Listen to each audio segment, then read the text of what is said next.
There's been over 100 hedge funds created in the last year that are interested in trading digital currency, and we have hundreds more reaching out to us, looking from traditional hedge funds, sovereign wealth funds, family offices.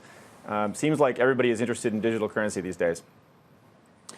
Certainly the interest is there. Brian, what are you giving these institutional clients that they otherwise didn't have access to? Obviously, you could kind of be snarky about it, say the whole point of Bitcoin is to remove the risk of intermediaries, but how does it work?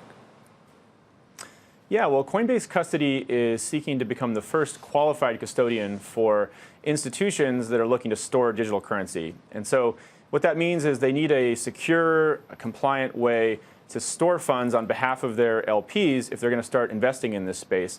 And from what we've seen, there's probably about $10 billion of institutional money sitting on the sidelines waiting to flow into digital currency. And the main thing blocking it is just the existence of a qualified custodian like this. So that's what we're seeking to become with our Coinbase Custody product.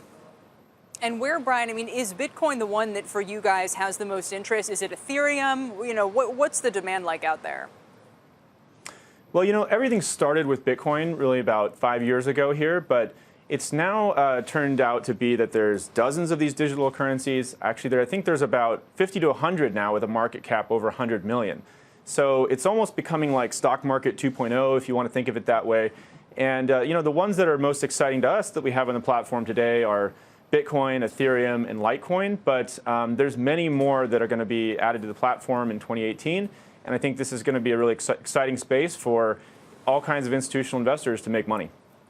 So if the SEC cracks down, and we know already in China they've cracked down on initial coin offerings and so forth, what happens for you guys? Does that represent a material risk that you could be involved, you know, cast judgment upon for helping facilitate all of this, or would it simply be a business risk because then people wouldn't have as much demand to store these? Yeah, so we've stayed out of adding any ICOs on the platform to date just because of that regulatory uncertainty. And I do think there's a good chance that some percentage of those ICOs will end up being considered securities. You know, the head of the SEC has said as much. And so we're approaching that area very cautiously.